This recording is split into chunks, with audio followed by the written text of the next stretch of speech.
सज्जनों और देवियों, जीव कर्म से बंधा है। उसके जीवन में जो कुछ उपलब्ध होता है उसके अपने कर्मों से होता है। सुख दुख हानि लाभ संयोग वियोग सब उसके कर्मों का परिणाम है। इस जीवन में सफल हुआ है जो अपने कर्मों को सुधार ले। कर्म, सगुण निर्गुण, माया, इन बिंदुओं पर आप लोगों के सामने मैं कुछ कुछ विचार रखूंगा। कर्म दो प्रकार के हैं, शुभ और अशुभ, पाप और पुण्य। ये सब जानते हैं। लोग कहते हैं ईश्वर और देवता के नाम पर प्राणियों की हत्या की जाती है, उसको लोग शुभ कर्म कहते हैं। ये शुभ कर्म नहीं है, ये जड़ मान्यता है। कर्म को तो हम अपने जीवन से समझ सकते हैं। कांटा अपनी उंगली में चुभाएं, आपको कैसे लगेगा? किसी प्राणी के गले पर छुरी चलाना ये पुण्य कैसे होगा? भला ईश्वर और देवता ऐसा भी होता है कि किसी की छटपटाहट देख करके खुश हो?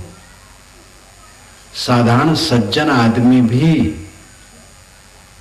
किसी की हत्या देख करके खुश नहीं होगा, और ईश्वर और देवता हत्या देख करके खुश हो? कैसा ईश्वर और देवता है?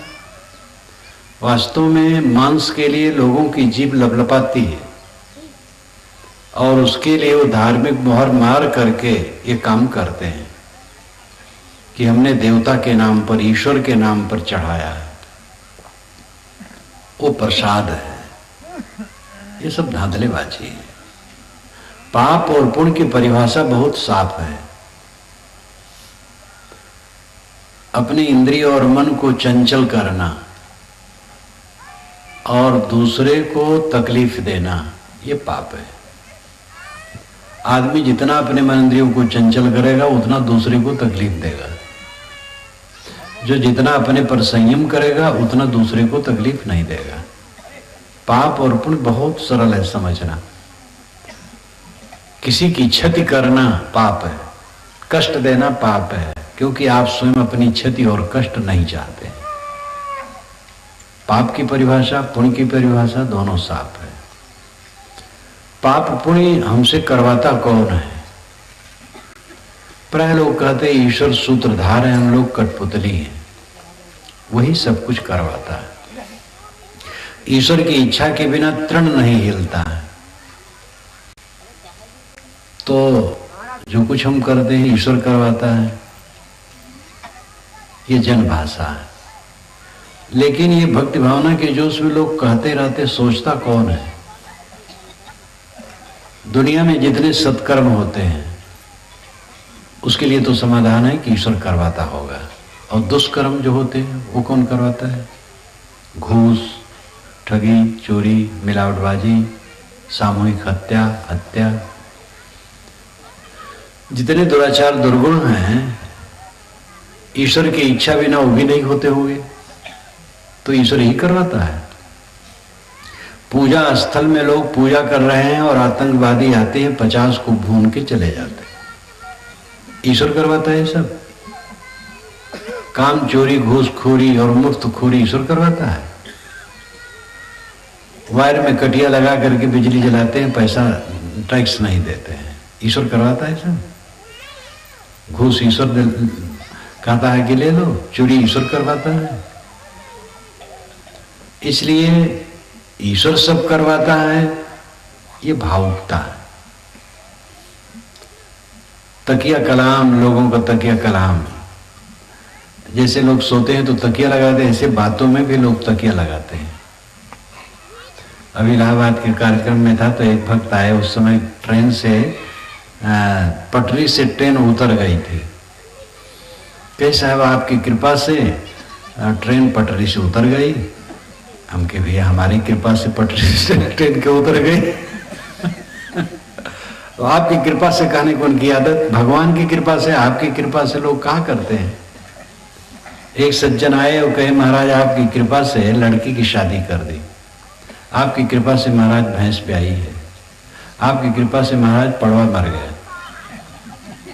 तो उनसे कहा गया हमारी कृपा से और काम हुआ अच्छा हुआ, पड़वा मरना अच्छा नहीं हुआ। एक वैष्णव संत आए, कहे महाराज राम जी की इच्छा से मंदिर में 3 कमरे खाली थे, तो राम जी की इच्छा से उसको किराए पर उठा दिया। राम जी की इच्छा से किराएदार किराया नहीं देता है। तो मैंने कहा जब राम जी की इच्छा से नहीं देता है तो क्या बुरा करता है। तो तकिया कलाम है, बस कहते जाते सोचते नहीं। अगर ईश्वर सब करवाता है तो आप दोषी नहीं हैं। ईश्वर किसी से कुछ नहीं करवाता है। जो जैसे करते हैं, जैसी बुद्धि होती है वैसा करते हैं, जैसे करते हैं वैसे भरते हैं, यही वास्तविकता है। अगर ईश्वर करवाता है तो आप स्वतंत्र हैं पाप पुण्य से, क्योंकि ईश्वर करवाता वो भोगे, ईश्वर भोगे, भोगते आप हैं। चोरी आप करते हैं तो जेल जाते हैं आप। ईश्वर आपसे चोरी करवा दे और फिर जेल में भेजवा दे, ऐसे ईश्वर होता है। ईश्वर का बड़ा दुरुपयोग लोगों ने किया है। ये सरल समझा जा सकता है कि जैसी बुद्धि होती है वैसे हम कर्म करते हैं, और जैसे कर्म करते हैं वैसे फल पाते हैं। ईश्वर किसी से कुछ करवाता नहीं। कर्म कर लेने पर फल भोग होता है। फल भोग कौन देता है? ईश्वर देता है।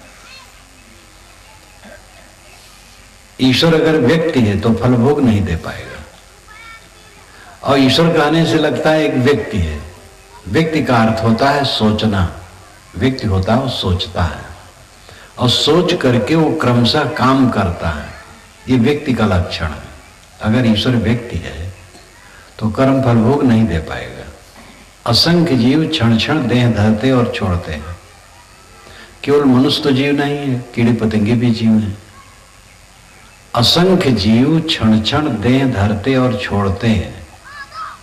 ईश्वर अगर व्यक्ति है तो सबको कर्म फल भोग कैसे दे पाएगा? क्रम से देगा। एक किसान 1 एकड़ में गेहूं बोता है, और हर दाना को, हर बीज को सारी योग्यताओं के संपन्न होने पर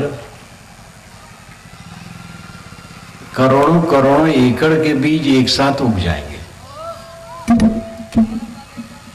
किसान व्यक्ति है, और प्रकृति का नियम व्यक्ति नहीं है, नियम है। ईश्वर अगर व्यक्ति है तो कर्म फल भोग नहीं दे पाएगा। वस्तुतः ईश्वर नियम है। जैसे कि ऋतु, खाद, पानी, बीज, सारी योग्यता संपन्न हो गई, बीज उग गए।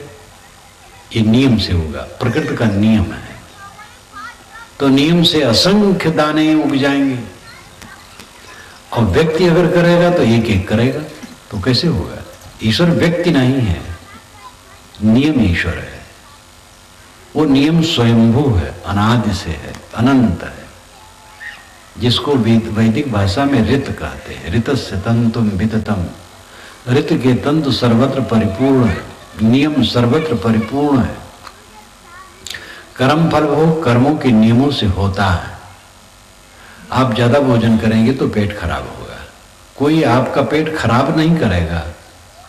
ज्यादा भोजन करेंगे तो पेट अपने आप खराब हो जाएगा। संतुलित करेंगे तो ठीक रहेगा। बहुत कम खाएंगे तो कृषित हो जाएंगे।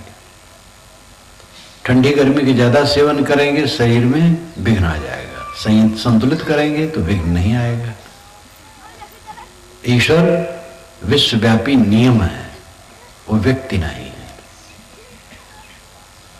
पाप और पुण्य, पुण्य का फल सुख होता है, लेकिन पाप का फल दुख होता है। दुख से सब बचना चाहते हैं, कहते हैं ईश्वर क्षमा कर देगा। सभी मतों में क्षमा कराने की बात चलती है। ईश्वर कैसे क्षमा कर देगा? एक आदमी ने चोरी की, 10 लाख का रुपया, 10 लाख रुपए का सामान लाया चोरी में, और 2000 का सामान, मिठाई, कपड़ा, नगद, फूलमाला, लेकर के मंदिर में गया और भगवान की पूजा की और कहा भगवान क्षमा कर दो, और उसका पाप कट गया क्योंकि भगवान को घूस मिल गया, कमीशन, वो काट दिया। कैसे काट देगा? जो ईश्वर चोरी करने से चोर को नहीं रोक पाया, वो चोरी कर्म के दुख को कैसे काट सकता है? ये विचार कीजिए। आदमी इस पर नहीं विचार करता है। ईश्वर के विषय में तो विचार करना ही कांप जाता है। इतना धमका दिया है पंडितों ने, महात्माओं ने, मौलवियों ने, पादरियों ने। ईश्वर के विषय में, महात्मा के विषय में, धर्म के विषय में तुम प्रश्न नहीं कर सकते हो। प्रश्न करोगे तो नास्तिक हो, काफिर हो, और धर्म के क्षेत्र में बहुत अनर्थकारी है। जो ईश्वर चोरी करने से आपको रोक नहीं पाया, वह ईश्वर आपके पापों को काट कैसे पाएगा? आपके पास में एक बैठा व्यक्ति प्याज खा रहा है, प्याज खाने के बाद उसको दुर्गंधी की डकार आती है, परेशान है, आपसे कहता उसको काट दीजिए। कैसे काट देंगे? आप पहले रोक सकते थे, प्याज उसके हाथ से छीन लेते, फेंक देते, न खाने को पाता। अब खा लिया तो उसकी दुर्गंधी डकार कैसे रोक पाएंगे? ईश्वर जब पहले चोरी करने से रोक नहीं पाया तो चौरत्व कर्म के फल को कैसे रोक पाएगा? लेकिन आदमी अपने को धोखा देने में लगा रहता है। व्यक्ति ईश्वर की कल्पना अपनी सुविधा के लिए किया गया है। व्यक्ति ईश्वर नहीं, नियम ईश्वर है। नियम में क्षमा नहीं होती, व्यक्ति में क्षमा होती। जरा ध्यान दीजिए इस पर, खास बात इसी में है।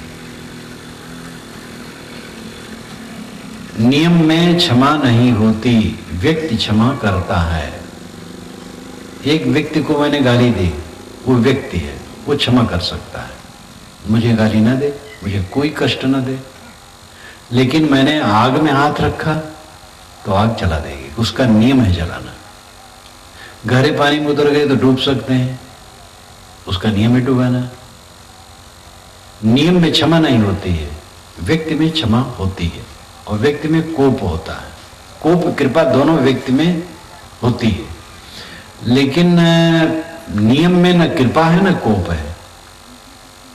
आप नदी में स्नान करने जाएं, नदी जबरदस्ती आपको नहीं डुबाएगी, लेकिन आप उतर गए गहरे पानी में, तैरना नहीं जानते हैं तो डूब जाएंगे, वो बचा भी नहीं पाएगी। न तो कृपा करेगी न कोप करेगी, स्वभाव है उसका।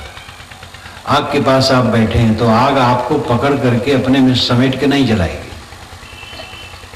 लेकिन अगर उसमें पड़ गए तो जला देगी, बचाएगी नहीं, क्योंकि वो अचेतन है। उसका नियम है जलाना।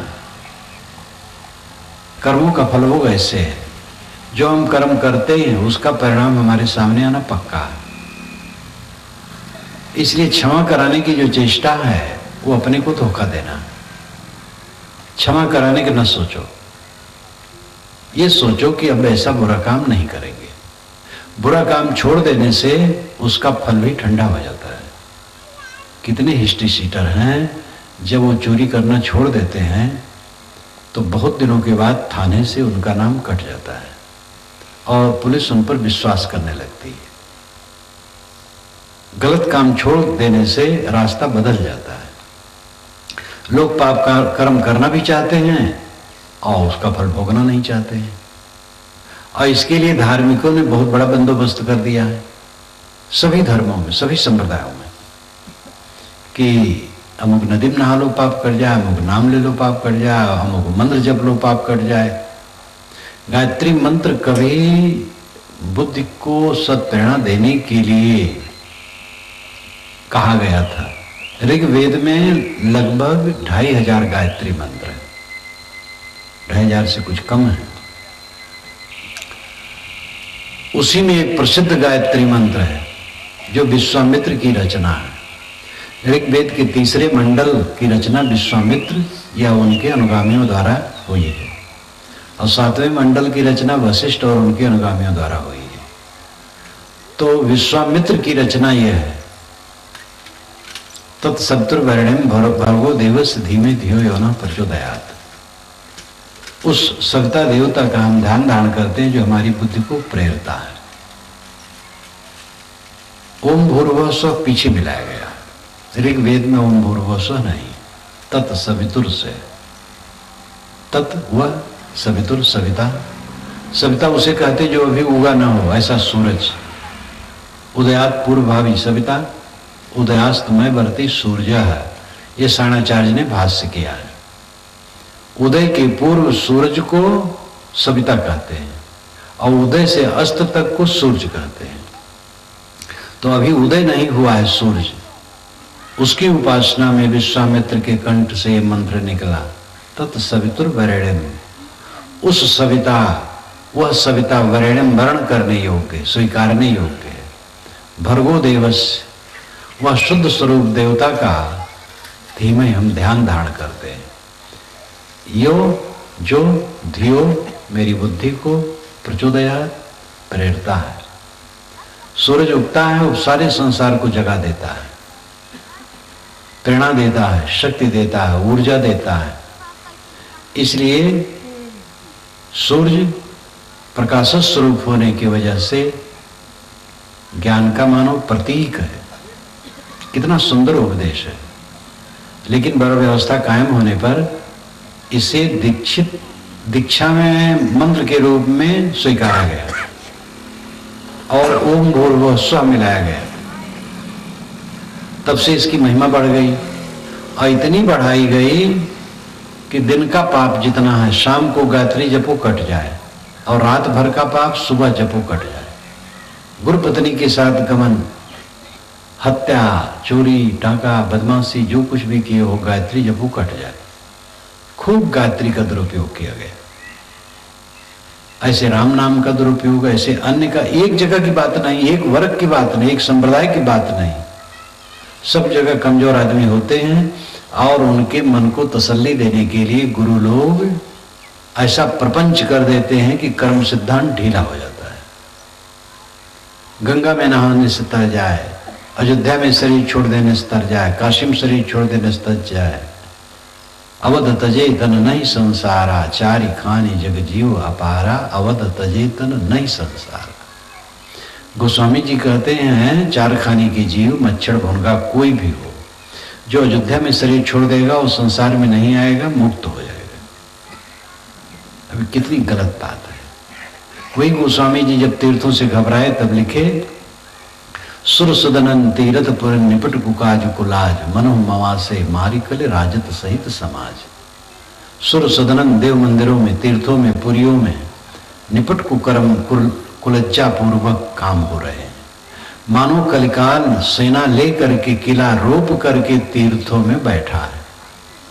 ये गोस्वामी जी कहे जब तीर्थों से घबराए। इसीलिए किसी की भी वाणी हो विचार पूर्वक ग्रहण करनी योग्य है। मान लेने से काम नहीं चलेगा, जानो तब मानो। भटक गए, धर्म के नाम पर बड़ा बड़ा भटकाव है। धर्म के नाम पर जितनी झूठाई है, वकील, व्यापारी, राजनेता बदनाम है अपनी झूठाई के लिए।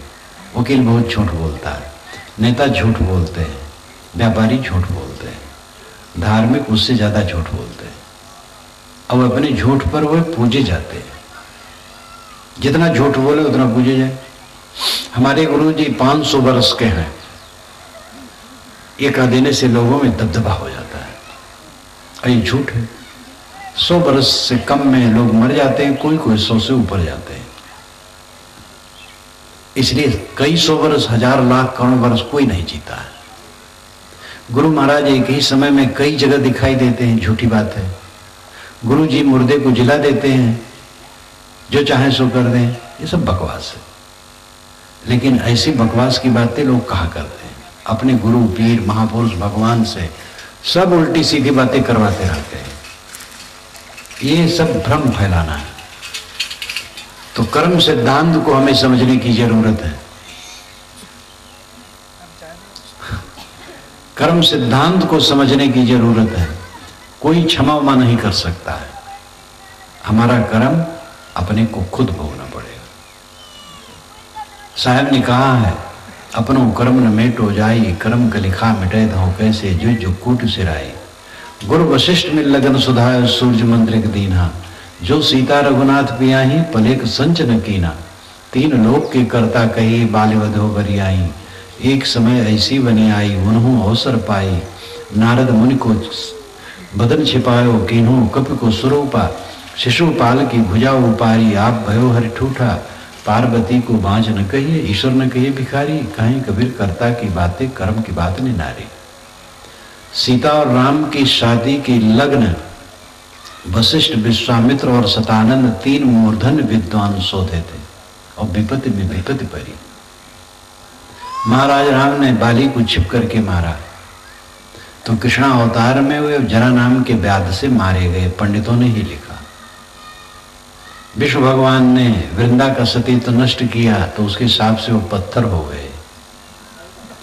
इस प्रकार कर्म फल भोग ब्रह्मा विष्णु शंकरादि को जब होते हैं तो हम किस खेत की मूली हैं? हमारे देश की भी प्रशंसा है। पंडित केवल पोगापंथी नहीं होता है, विचारक भी होता है।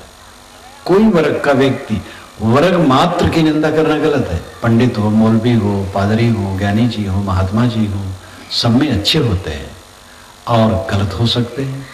इसलिए वस्तु विवेक करके गलत सही निर्णय करना चाहिए कि वर्ग को गलत नहीं कहना चाहिए। पंडितों ने ही राम कृष्ण विष्णु सबको कर्म फल भोग बताया। श्री कृष्ण महाराज ने शिशुपाल की भुजा उखाड़ दी बचपन में, भुजा उखाड़ी नहीं, उनके गोद में गया और एक भुजा निकल गई, अतिरिक्त भुजा। तो कहते हैं कि जगन्नाथ में भगवान लूले बैठे, क्योंकि उन्होंने शिशुपाल की भुजा उखाड़ ली थी तो लूले हो गए। पंडितों ने किसी को क्षमा नहीं किया, राम को, कृष्ण को, विष्णु को, शिव को, ब्रह्मा को, किसी को नहीं क्षमा किया। सबको कहा अपने अपने कर्म फल भोग भोगे।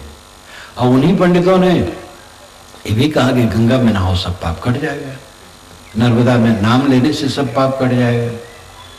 इसलिए विचार करने के योग्य है कि कौन बात उचित है, कौन अनुचित है। ये पक्का समझ लीजिए कि हमारे कर्मों को कोई दूसरा काट नहीं सकता है। न गुरु काट सकते हैं, न कोई भगवान, न देवता। अपना स्वयं काटना होगा। चोरी अगर हम करते आए तो चोरी छोड़ दें, दयावान हो जाए। हिंसा करते आए तो हिंसा छोड़ दें।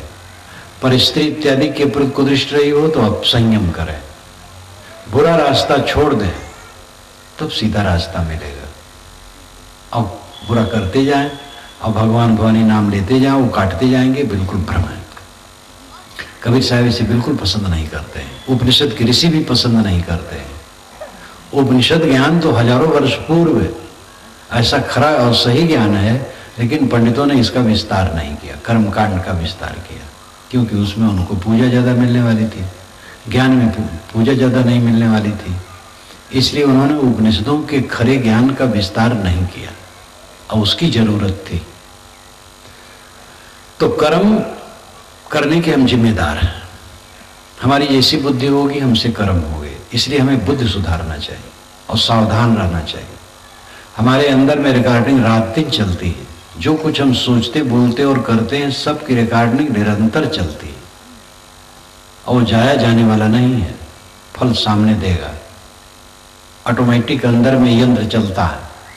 जो हम सोचते हैं, बोलते हैं, करते हैं, उनकी रिकॉर्डिंग रात दिन चलती, वही खाती बनती है, वही सुख और दुख देती है। जीवन में कितना धन मिला, कितना परिवार मिला, कितनी प्रतिष्ठा मिली, कितना ऊंचा पद मिला, इसका मूल्य नहीं है। मूल्य है कि हम जीवन जिए कैसे। न महल रहेगा न झोपड़ी रहेगी, गरीबी स्थित नहीं रहेगी और धनाढ़ता की स्थिति नहीं रहेगी। बड़े पद वाले नहीं रहेंगे, छोटे पद वाले नहीं रहेंगे। कर्मों के संस्कार जीव के साथ चलेंगे और वो सुख दुख देंगे। इसलिए मनुष्य को बहुत सतर्क होकर के जीवन जीना चाहिए। सुबह से शाम तक सावधान, बुरे कर्म न हो। सारा झमेला झूठा है। 4 दिन की चांदनी फिर अंधेरी रात। संयोग में आदमी भूल जाता है, संबंध में भूल जाता है। 4 दिन का पद पाया तो एकदम बदहवासी में क्या क्या कर्म करने लगता है। जवानी कितने दिन की है, सारा संयोग कितने दिन का है। रतन का जतन करो माड़ी का श्रृंगार, आया कबीरा फिर गया झूठा है अहंकार। साहब कहते रतन आत्मा है, उसका जतन से संयम से उसको रखो। सारा श्रृंगार माड़ी का है, सारी चमक दमक दिखावा मात्र है। आया कबीरा फिर गया झूठा है अहंकार। बड़े बड़े सूरवीर धनी मानी महात्मा ज्ञानी विज्ञानी सब आए, सब चले गए, इसलिए यहाँ का अहंकार करना झूठा है। कर्मों का सुधार जीवन का सुधार है। जिसने कर्मों को सुधार लिया वो सदैव सुखी रहेगा, फूल की सैया पर रहेगा। कर्मों को जिसने बिगाड़ लिया कांटे की सैया पर सोना है। औरंगजेब मरते समय कहा जाता है कि वो कहता था कि हिंदू और गाय हमें मारने आ रहे हैं, क्योंकि उसने सताया था, तो संस्कार उसको कचोटते थे। एक व्यक्ति ने कहा था कि मैंने एक की हत्या कर दी, अब वो मेरी रात दिन हत्या करता है। वो संस्कार उसके दिमाग पर चढ़ा रहता है। हत्या जिसकी कर दी वो तो खत्म हो गया, और हत्यारा जीवन भर चलता रहा। कर्मों के संस्कार को कोई दूसरा नहीं मिटा सकता है। हमें स्वयं सुधार करने की जरूरत है। मनुष्य भूल करता है, लेकिन उसकी विशेषता यह है कि भूल को छोड़ दे, अच्छा रास्ता पकड़ ले, फिर कल्याण है। माया, भगवान की माया हमें नचाती है, ये भी खूब कहा जाता है। एक सज्जन से कहा सत्संग में आइएगा, कि हाँ महाराज क्या करूं, ईश्वर ने ऐसी माया डाली है कि छुट्टी नहीं। तो मैंने कहा ईश्वर से दूर होना चाहिए, फिर बहुत झंझटी है ईश्वर। फिर तो हंसने लगे। ईश्वर ने माया डाली है अपने आप के ऊपर कि आपने अपने ऊपर खुद माया डाली? आप तंबाकू खाते हैं, ईश्वर ने खिलाया है? बीड़ी पीते हैं, सिगरेट पीते हैं, गुटखा खाते हैं, ईश्वर ने नहीं खिलाया। किसी लड़के से कोई लड़का मोह करने लगा, दोनों पक्ष के लोग बुरा मानते हैं, गांव में तनाव हो गया। ये दुर्घटना किसने पैदा की? ईश्वर ने नहीं, वो लड़के का व्यामोह है, लड़की का व्यामोह है। उसे सावधान होना चाहिए। ईश्वर का दोष देना बिल्कुल बेकार है। ईश्वर की माया सबको भटकाती है, इसका बड़ा प्रचार है। अपनी बला ईश्वर पर डाल देते हैं, ईश्वर ने कर लिया। एक मकान मालिक मुझे ले गए, नए नए बनाए थे। महाराज जी मैंने बनवाया, वो मैंने बनवाया, वो मैंने बनवाया। तो एक जगह दीवार फटी थी। मैंने कहा कि दीवार फट गई? कि हाँ महाराज ईश्वर की ऐसी ही मर्जी थी। तो मैंने कहा जितना अच्छा बनवाया वो आपका, जो फट गया ईश्वर का। जो कुछ बनवाए तो कहे मैं बनवाया। जब पूछा कि फट गया तो कहे ईश्वर की ऐसी मर्जी थी, ईश्वर ने बिगाड़ दिया आकर के। ईश्वर का ऐसा लोग टेक बना लिए हैं कि जा भेजा उसको खोजते रहते हैं और ईश्वर को समझते नहीं। विष्णु पूजनीय योग्य है। विष्णु क्या है? विष्णु विष धातु से बनता है। विष नाम प्रवेश करना। पूरे ब्रह्मांड में नियम प्रविष्ट है, वो विष्णु है। और सब घटों में आत्मा प्रविष्ट है, वो विष्णु है। आदिदैविक विष्णु, आदि भौतिक विष्णु, आध्यात्मिक विष्णु। विष्णु को हम 3 भागों में कर सकते हैं। आदिदैविक विष्णु है प्रकृति के नियम, चांद, सूरज, तारे, हवा, पानी, समुद्र, नदियां, झरने, ये सब गतिशील है। इनमें नियम है, प्राकृतिक नियम है। वो नियम विष्णु है, उनको समझना चाहिए। विष्णु जो प्रवेश करे, सब जगह प्रविष्ट हो। इसको ऋग्वैदिक भाषा में ऋत कहा गया। ऋत सर्वत्र है। आदि भौतिक विष्णु है, जैसे प्राणियों का समूह है, भूतनाम प्राणी। यहां देखो विष्णु भगवान बैठा है, इतना विशाल विष्णु भगवान। सहस्रीर्षा पुरुषा सहस्राक्षा सहस्रपाद सब भूमि विश्व तो वृत्तात् तिष्ठत् दशांगुलम। हजारों हाथ पैर सिर ग्रीवा विष्णु के हैं। ये समाज विष्णु है, और जो अलग अलग व्यक्ति हैं मानो उसी के अंग हैं। ये आदि भौतिक विष्णु है। प्राकृतिक नियमों को समझना, भटकना नहीं। पानी कौन बरसाता है? भगवान।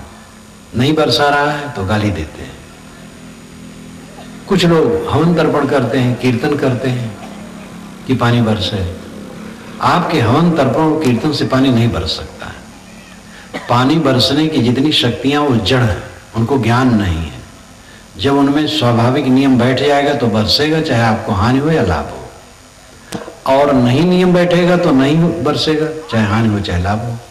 आपके कीर्तन करने से वो सुनने वाला नहीं है, और न प्रार्थना करने से और न हवन करने से। पानी बरसता है जड़ प्रकृति के संयोग से, उसका अपना नियम है।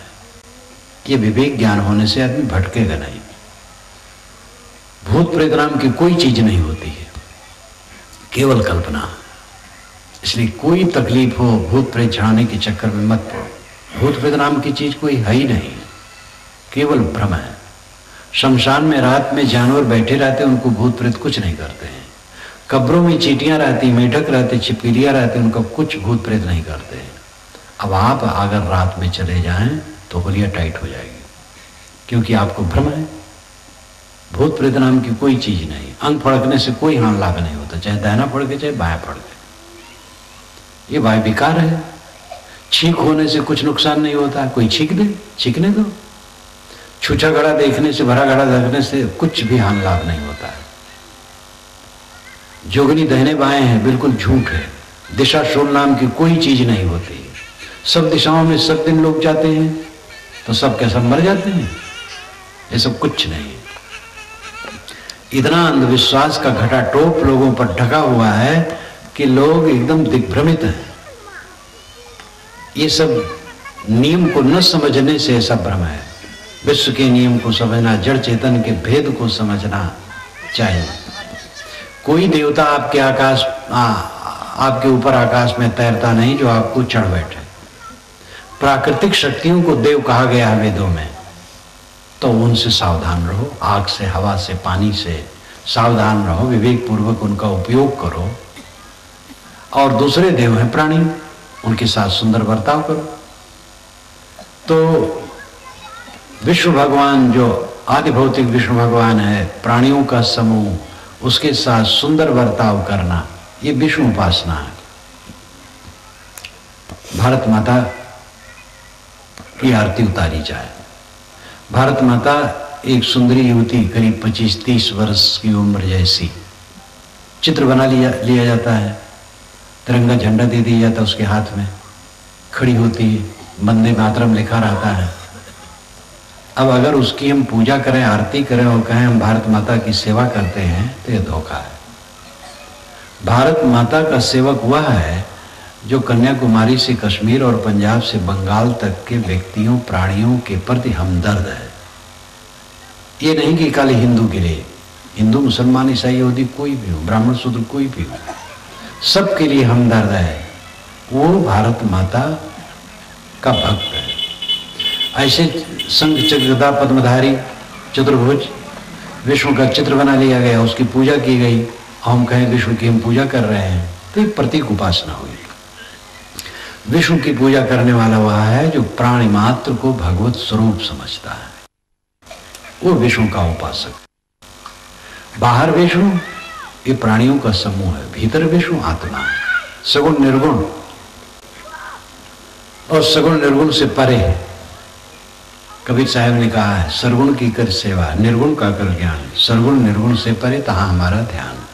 ध्यान दीजिएगा, सरगुण की कर सेवा, निर्गुण का कर ज्ञान, सरगुण निर्गुण से परे तहां हमारा ध्यान। सगुण की सेवा करो और निर्गुण का ज्ञान करो, और ध्यान सगुण निर्गुण से परे है। ये तीन बातें हैं। लोग कहते कबीर निर्गुणवादी हैं, सगुणवादी नहीं। जो कहते हैं वो भी ठीक कहते हैं, लेकिन कबीर सगुणवादी भी है, निर्गुणवादी भी है, सगुण निर्गुण से परे भी है। वो कहते हैं सगुण की सेवा करो। तो सगुण की सेवा क्या है? आंख खुले तो बाहर देखो प्राणियों को, सगुण है। आंखें बंद करो, अंदर में चेतना का दीपक सबकी जलता है, वो निर्गुण है। भीतर निर्गुण है, बाहर सगुण है। बाहर सेवा होती है और भीतर ज्ञान होता है। सगुण की सेवा करो, निर्गुण का ज्ञान करो।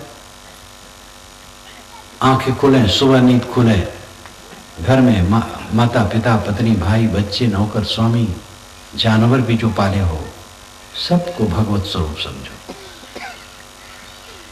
सगुण भगवान के दर्शन, पड़ोसी को देखो सगुण भगवान है। लोग कहते हैं पड़ोसी को देख करके पसर भर खून घट जाता है। एक सज्जन ने मुझसे कहा, महाराज हमारा पड़ोसी इतना खराब है, उसको देखता हूं तो मेरा एक पसर खून घट जाता है। तो मैंने कहा आपका खून सब थोड़ी देर में खत्म हो जाएगा। पड़ोसी में आप भगवान नहीं देखते तो भगवान आपको कहां दिखाई देगा। आंखें खुले, प्राणी मात्र को भगवत स्वरूप समझो, उनके साथ हमदर्दी का व्यवहार